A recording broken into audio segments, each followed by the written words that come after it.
تخيلوا معايا اعزائي الكرام، تخيلوا معايا واحد كيشوفوا الاف بل ملايين ديال الناس كيدير محتوى باش يجمع اللايكات، وفجأة كيقرر انه يصور فيديو وهو كيذبح في كلب وكياكل في كلب اخواني، ماشي في غابة نائية ولكن في مدينة ديال مارتين الهادئة اخواني. هادشي ماشي غير تصرف طائش، هادشي زلزال اخلاقي هز المغاربة كاملين. اليوم غادي نكشف لكم كواليس الايقاف ديال بنسنس، ماشي غير على هاد الفعلة الشنيعة ولكن على شي حوايج اخطر بزاف كانت كتطبخ في كواليس ديال هاد الشخص، وهذا الشيء اللي غادي يخليه يغرق اخواني. السيد راه غرق، والقصه بدات فاش انتشر هذا المقطع اللي كيشيب الراس. بطبيعه الحال بنادم فايت الحدود، كيبان اخواني هو كيتلذذ بهذا الشيء، والمواقع ديال التواصل الاجتماعي في المغرب ولات غابه ديال الغضب اخواني. جمعيات ديال الرفق بالحيوان ما سكتوش وفعلوا المساطر القانونيه، ولكن واش عرفتوا شنو اللي زاد الطين بالله؟ فشي مصادر اخواني قريبه من التحقيق قالت لنا ان هذا الشخص كان كيدير بثوث سريه، يعني كيدير واحد اللايف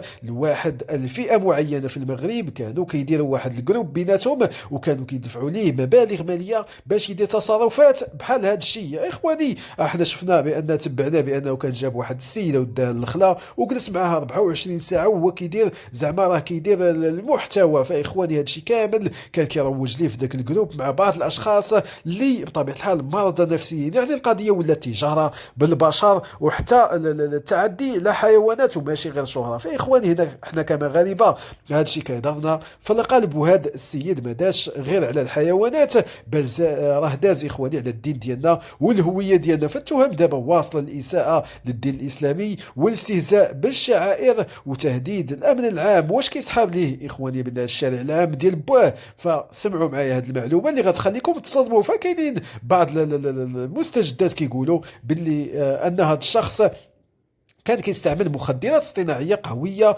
وهذا الشيء اللي لقاو في التحليلات ديال الدم ديالو. يعني السيد ماشي عادي، كتحول لواحد الحاله غير طبيعيه باش يبان خارق قدام المتابعين ديالو، وباش حيت هو تعرف بانه كان كيطلع للجبل وكيوقف في بعض الاماكن اللي كتكون تخلع وما كيقدرش اي واحد يوقف فيهم، وكي كيعرض راسو للخطر. وهو ديك الساعه اخواني راه كان واخد المخدرات باش وصل لهذه الشهره كامله. يعني المحتوى اللي كنشوفه اخواني راه هو وراه مصيبه ديال السموم اللي كتدمر الشباب ديالنا. فيقال ان بالنسنس حاول انه يمثل الدور ديال المجنون او الشخص اللي ما عارفش شنو كيدير، ولكن المحققين واجهوا بواحد السجل تاريخي وديال الفيديوهات ديالو اللي محذوفه كان كيبيعها في الانترنت المظلم وايضا في مواقع التواصل الاجتماعي في جروبات خاصه بحال هاد الاشخاص. وتخيلوا معايا السيد كان كيدير لايفات الجرائم صغرى قبل ما يوصل لهاد الدرجه. فهاد الشيء كيعني اننا كنا كنشوفوا قنبله موقوته ممكن تنفجر في اي لحظه وسطنا ما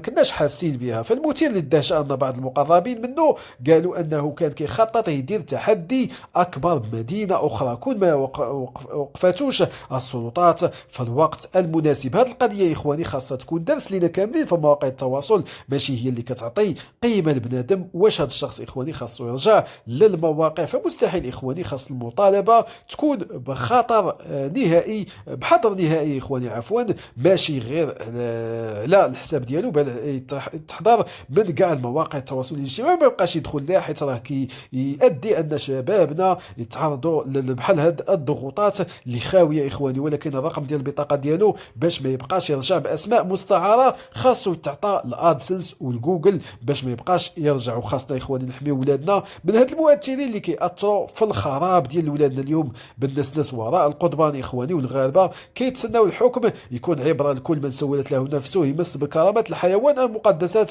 المجتمع. شكرا لكم، مع السلامه.